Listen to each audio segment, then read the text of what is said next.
All right, well, let's go ahead and get started. My name is Jennifer Bonner. I am a certified nurse midwife with over 15 years of nursing experience. I have worked everywhere from the ICU to what I lovingly refer to as the butts and guts of the hospital. So I've worked in endoscopy, and then I eventually fell in love with labor and delivery, postpartum, and I absolutely love women's health. It's one of my very favorite things to talk about.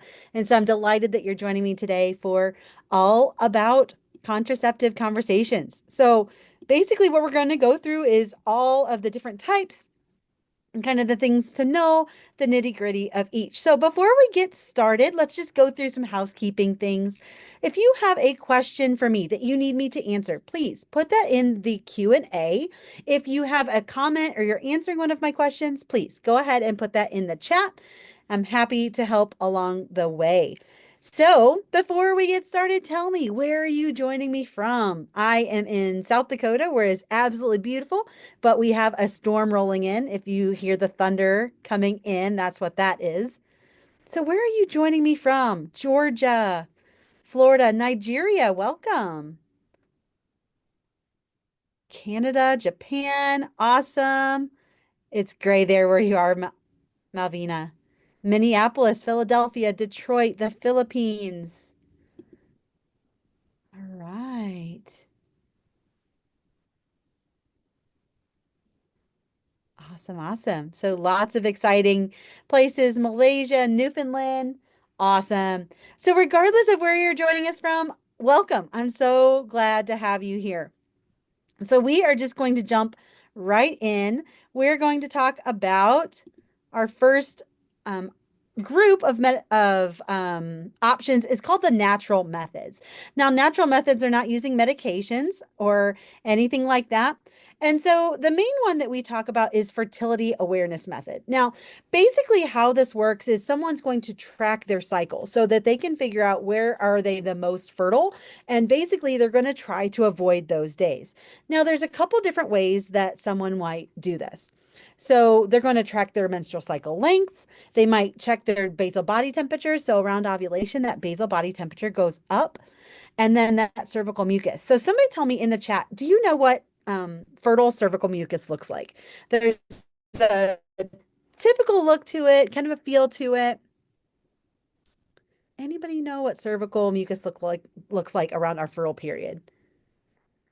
It's clear and it's stretchy. We call it egg white because it looks just like egg whites. When you break your egg, or maybe you're not eating those right now since they're so expensive, but when you crack that egg and you put it into the pan, that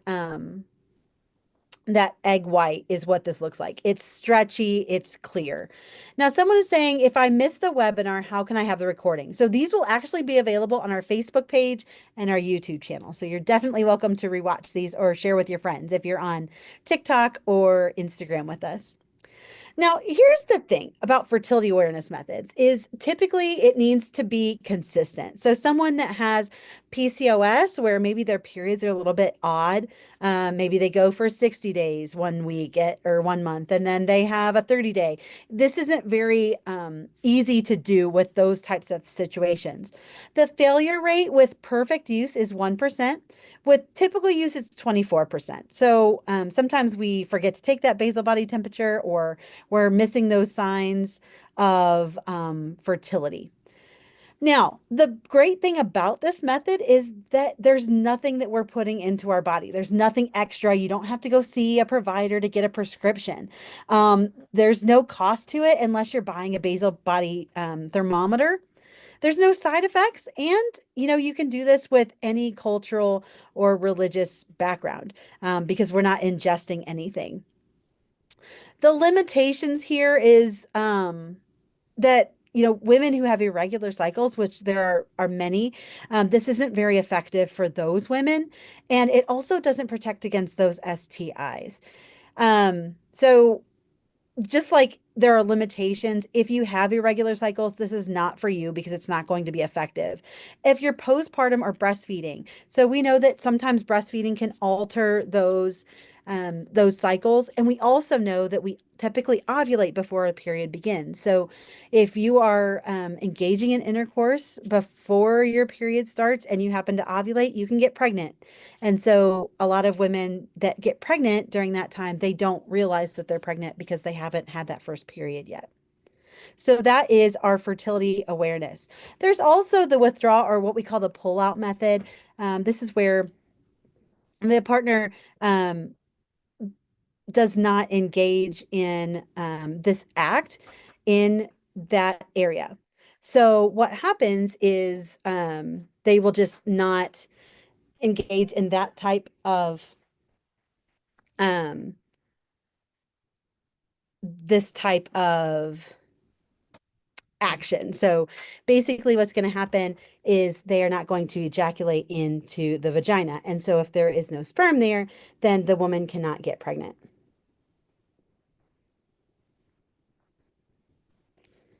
Now, with perfect use, there's about a 4% failure rate. With typical use, 22%. Now, this takes a lot of self-control and a lot of communication between the partners. There is nothing to ingest, so there's no cost for it.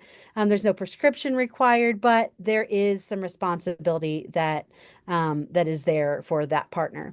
It does not protect against STIs. And it doesn't stop pre-ejaculate fluid. So we know that there is some fluid that comes out before ejaculation actually happens. And so it is possible for women to get pregnant with that. Now, contraindications is if someone is not willing to do this, then it is contraindicated. It has to be agreed on by both partners. All right, so let me tell you about something that is super excited. This is the first time we're getting to use this in a webinar. I have a webinar exclusive code for you for 10% off, only available to our webinar attendees. If you use the code I love Archer, you will get 10% off of your bundles. So make sure you write this down. Go check out. We'll talk about some other ways to use this as we go along, but I love Archer is the code to use. It's awesome. All right, so our next topic is our barrier methods. Now, barrier methods are things like condoms, diaphragms, cervical caps. And so basically what they're doing is they're putting like a roadblock in place. And so the diaphragm and the cervical cap, these kind of look like those little pop tops. I don't know if you guys ever had those. It's like a little disc and you invert it and then it pops up when you put it on the ground. It's kind of like that. And its job is to cover the cervix to prevent sperm from entering in through that way. And then a lot of times people will also use spermicide around the outside, just in case some of those guys, rascally rabbits, they get up in there. That spermicide should hopefully kill them. Now, there is a failure rate of 6% with perfect use. With typical use of a diaphragm, it's 12 to 18%. These are not used all that commonly. I think when I was in the clinic for 5 years, we maybe prescribed two. They're just not something that's used more commonly because you kind of have to think through it. The spontaneity can't necessarily be there, but you can put it in ahead of time and wear it for a little bit if that's something that you're anticipating. Now, the benefits of this is it is reusable. So it's not a one and done. You don't purchase it and then throw it away. So it is washed and then put in a little container. There are no hormones in this, and which is really nice for those who can't have hormones for various reasons. Now, there are limitations, just like anything else. Someone has to understand how to insert this and how to insert it correctly in order for it to be effective. It is something that needs to be fitted, so you do need to go in, get a prescription, have it fitted by a provider. It does not protect against STDs, is the other thing, is that anytime there is contact of the genital area, you have that option of being exposed. Now, contraindications. If you are allergic to the material that the diaphragm or the cervical cap is made of, obviously this is not for you. You're not going to be happy. If someone has recently given birth or they've had an abortion, this is not something that someone can use. We have that risk of infection, which is pretty big.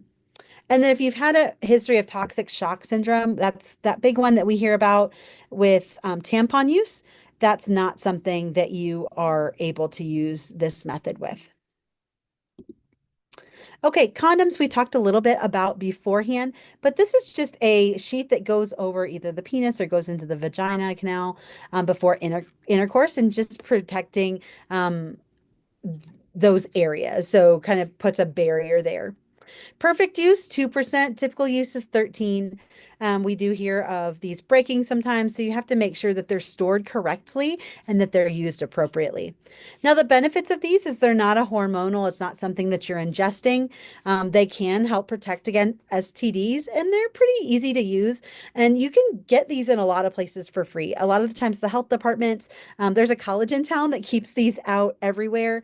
I actually had some students that left some under my door once, which was kind of interesting. So there's a lot of places you can get these for free, or you can just buy them over the counter. Now, limitations, there are people that are allergic to different materials. They make these in lots of different, out of different materials that can help people that have sensitivities to latex and that type of thing. But there is a high risk of improper use. And again, in order to use this, your partner has to be willing. But if you are allergic to the material of the condom, this is not something that you would want to use. Okay, so let me tell y'all about my favorite 3 days of the month. It's the 3-day live NCLEX review, and it's coming up this Wednesday, Thursday, and Friday. And it is a 3-day blast of information where we go through that high yield content that you need to know in order to be successful on your NCLEX exam. So you're going to hear from experts in all different fields. We go from fundamentals all the way to specialties and everything in between, where we talk about what is the stuff that you really, really need to know. You're most likely to be tested on. That's what we're going through. Now, this is included in your SurePass combo, but if you just want to attend, I want you to follow this QR code there on your screen. You can purchase this for $50. You do not receive the recording. So if you want the recording, I definitely recommend purchasing the SurePass combo. But come join me. I will be there presenting on neuro and also maternal health, and I'm really excited to have y'all. So check out the $50 offering for our 3-day live this week. Okay, any questions about those non-hormonal methods before we continue? Not seeing anything jumping out. So we're going to jump into those hormonal methods. Now, these are things that have hormones in them, and there are different types that we're going to discuss. The first one, someone is asking, is there any 3-day live review at the end of May or in the beginning of June? Yes, we have one at the beginning of each month. Simple. So go ahead, check out the website. It will tell you the coming dates, but we do have one in June as well. Great question. So the first one we're going to talk about is progesterone only pills. Now, you might hear these called POPs, progesterone only. So these are good for women who can't have estrogen for various reasons, whether they have cancer or, migraines with auras, that type of thing. These basically work by just thickening that cervical mucus, and it makes it difficult for the sperm to swim through it to get to the egg. The thing with these are they're a little bit persnickety. So when you take these pills, you kind of have to take them at the same time every day, or the body just is not happy about it. And so a lot of times women that are just taking these pills whenever they want, we see a lot of breakthrough bleeding. So perfect use, about 1% failure rate, typically about 9%. A lot of times I'll tell women set a timer on your phone to help you remember when to take these. The thing that's beneficial about these types of medications that they are very effective when they're taken at the same time each day. They are a safe option for women who can't have estrogen. And they can be actually started right after delivery of a baby and while breastfeeding. They're safe for both of those things. And they're also reversible. So if someone is all done, they don't want to take the pills anymore, they can just stop and it's not a big deal. So someone was asking, when do you suggest taking the 3-day live review? I recommend taking the offering right before you get ready to take your NCLEX exam. That's what I recommend. Good question. Are the 3-day live reviews in May the same as June? It's the same topics, yes, but there is, every once in a while we switch up presenters and sometimes they present just a little bit differently. But that's a good question. All right, so when it comes to limitations here, you have to be consistent. You have to be on time taking these pills, or there's going to be some side effects. These do not protect against STIs, and you can have some menstrual irregularities. Anytime you're taking a progesterone only option, we do see some irregular bleeding from time to time. Other times, women do just great on these. Now, contraindications. If you are pregnant, if you have breast cancer, if you have liver disease, or you're allergic to the medication, you cannot take these medications. Okay, so let's talk about our combined hormonal contraceptives. Now, when we talk about these have both progesterone and estrogen in them. And so basically what's happening is it's telling the ovaries to just take a nap, just calm down for a little bit. So they're not, in theory, they're not ovulating. So if they're not ovulating, then they're not getting pregnant, right? They also tend to thicken that cervical mucus. And so remember that thick cervical mucus makes it really hard for those sperm to swim through to get to where they need.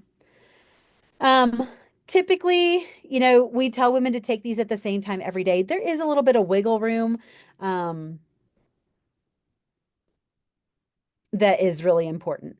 And someone said, I thought estrogen is contraindicated with breast cancer, not progesterone.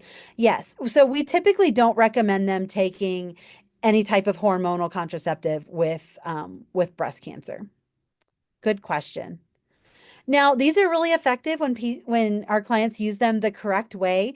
And sometimes we can even use them to regulate menstrual cycles. So if someone's having heavy irregular periods, a lot of times what we'll do is we'll put them on a birth control pill, and that helps a lot of times. There are certain levels that we can start them on that will help.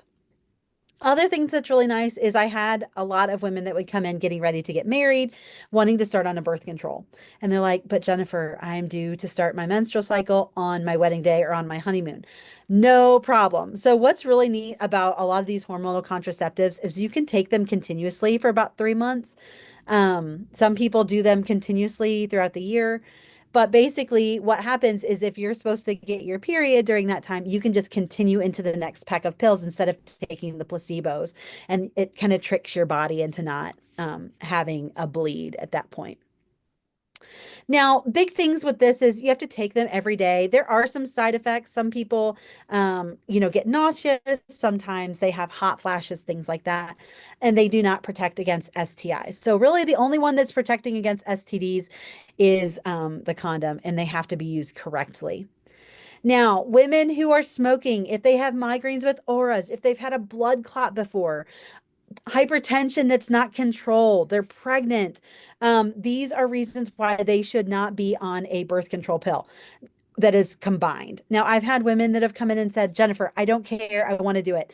It is not worth it to me. I mean, I want them to be happy. I want them to have what they need, but I also want them to be safe. So we do not prescribe these to those clients. Okay, the birth control patch is very similar in that it has both progesterone and estrogen, but it's a sticker kind of situation that just stays on the body. And it does the same thing, except you're not having to take a pill every day. And so basically, what happens is our clients put these on for 3 weeks, they take them off for a week, they have a period, and then they start over. So the same thing applies if you have migraines with auras, blood clots, uncontrolled hypertension. This is not the birth control for you. There are times when women are sensitive to the material that the sticker is made out of, and sometimes they can get a rash. People can see it, but you can definitely put it in other places. So a lot of people will put them kind of low on their hips so that their underwear will cover it, or maybe underneath their shirt. We just tell people to avoid the breast area in that situation. These can also regulate the menstrual cycle, but again, they do not protect against STDs. The vaginal ring is similar, except it's a little ring that gets inserted vaginally. It's left in there for 3 weeks at a time. You take it out for a week, you have a period, and then you start with a new ring the next month. It has both progesterone and estrogen in it. And these hormones are just absorbed through that skin and into the bloodstream. And that again is suppressing that ovulation, thickening that cervical mucus. So those rascally sperm can't get, typically can't swim through it. Really effective. Again, can regulate the menstrual cycle, and they can have skin sensitivities. I haven't heard of anyone being sensitive to the ring, but it can happen. Um, and occasionally women will complain that it doesn't feel great during intercourse. So those are conversations that we have with our clients, like, hey, if this is becoming an issue, please don't hesitate, come in, let's have a conversation. And again, this is a combined method. So if they have those risk factors, they are not a candidate for this type of medication. Okay, the birth control shot. Now, this birth control shot, a lot of times you'll hear it called Depo-Provera. It's a synthetic progesterone called medroxyprogesterone, the acetate, and it gets injected via IM every 3 months. And so basically what this is doing is it's suppressing ovulation, thickening that cervical mucus. Um, a lot of women like this because it's kind of longer term. And then if they don't, they won't want to continue, they can just not get the next injection.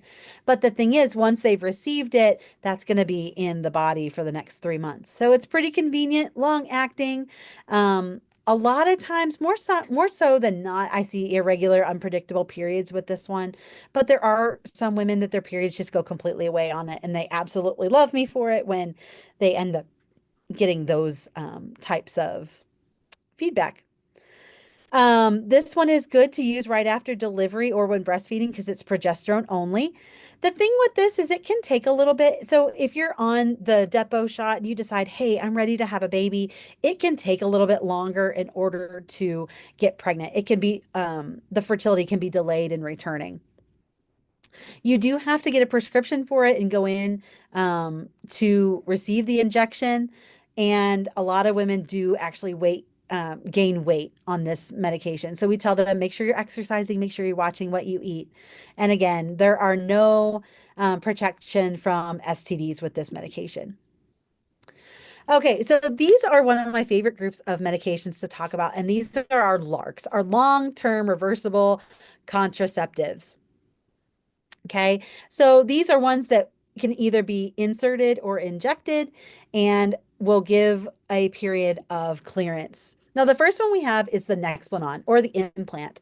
It's a little bar and it sits generally, let's see if you can see my arm. Nope. Yes, there we go. Right about here underneath the skin in the arm. And it is progesterone only, good for about 3 to 5 years. Again, it's suppressing that ovulation. So it's kind of a one-time injection. It is a little more invasive than just your average IM injection. It's a little rod that's just kind of inserted right underneath the skin. Typically, when women feel their arm, you should be able to feel it there. It is really effective. It's convenient, and then they don't have to worry about the risk of getting pregnant. There is a 1% failure rate. So there is that. Nothing is 100% except for abstinence. So this is a good one for women who can't have estrogen. Now, limitations. You do have to go in. It is a bit of a procedure. It can be expensive and not all insurances will cover it. Now, where I worked with an Indian Health Services, IHS, that would pay for it, but they had to have it in for a year. And if they took it out before that year, they wouldn't cover it again. Other insurances will cover it 100%. Others, there's quite the deductible and it can be pretty expensive. If someone is pregnant, breastfeeding, this is not the one for them. Other things, if you're allergic to the device itself, this isn't one for you. IUDs. So IUDs, there is the Mirena, the Skyla, and Kylena. These are progesterone only. And basically, these are put up in the uterus. So it looks like just like this little picture here on your screen. It is inserted up into the uterus. It is not a comfortable procedure from what I understand. I've placed many, many, many of these. And more so, I've been told that it's more uncomfortable for women who have never had a vaginal birth.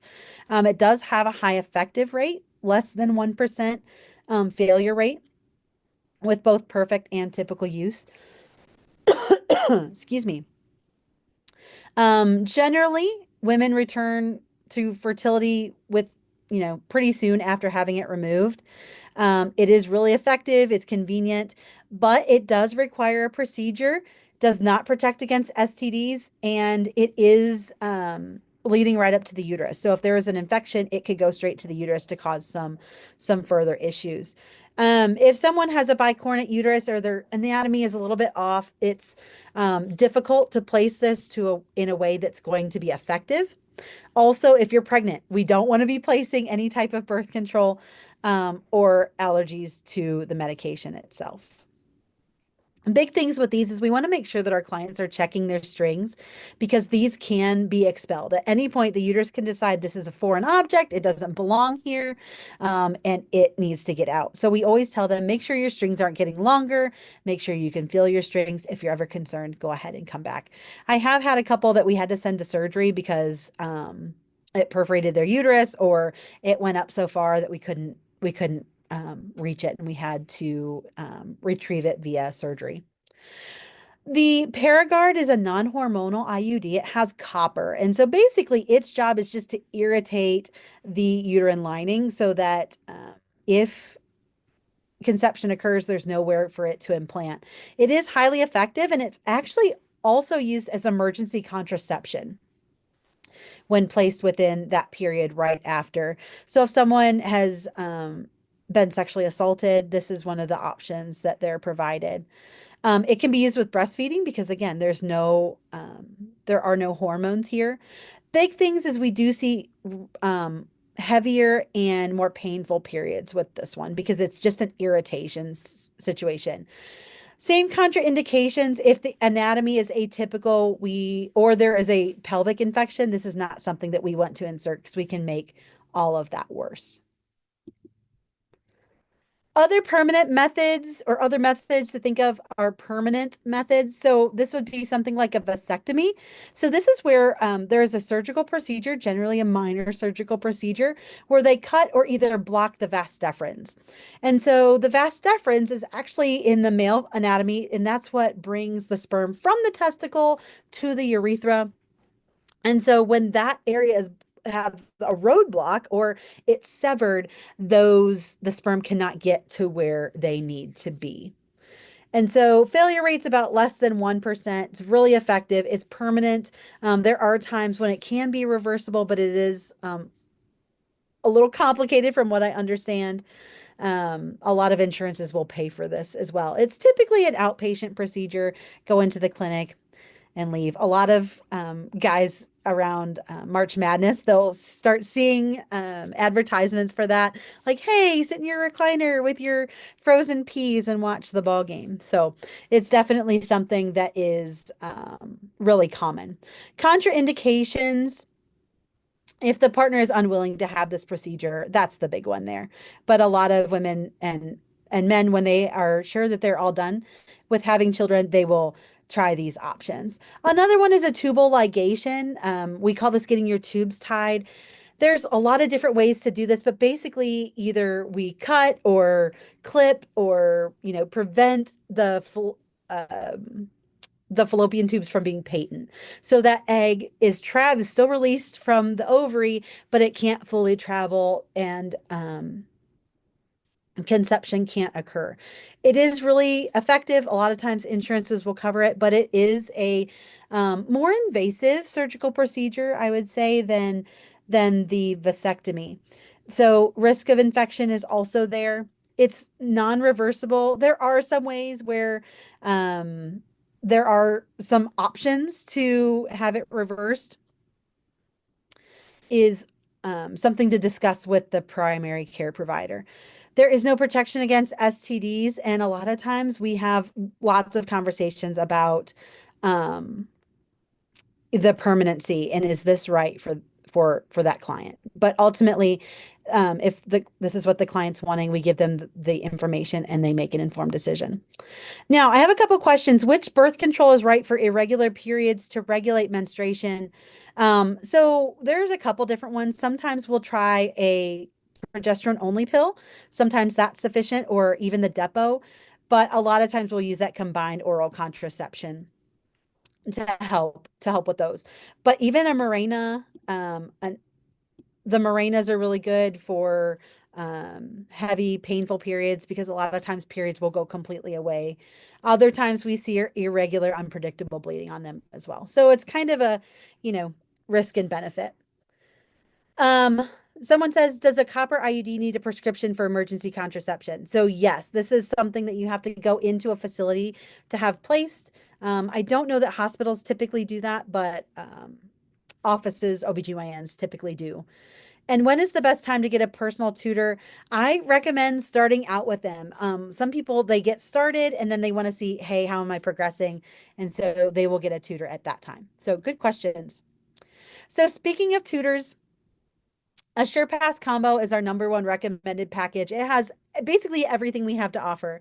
The on-demand videos, which break down these concepts, our Q bank with over 2,000 questions, and that 3-day live review.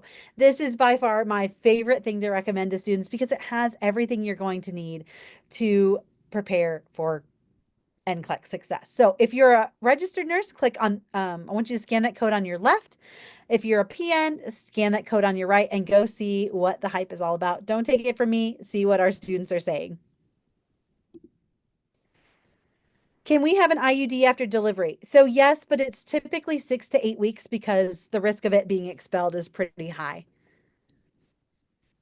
Great question. So the last one we're going to talk about quickly is that emergency contraception. So basically, this is a high dose of estrogen that is basically telling the ovaries, hey, if you're getting ready to ovulate, just hold on a minute because there's sperm here that could conceive, and we don't want to do that right now.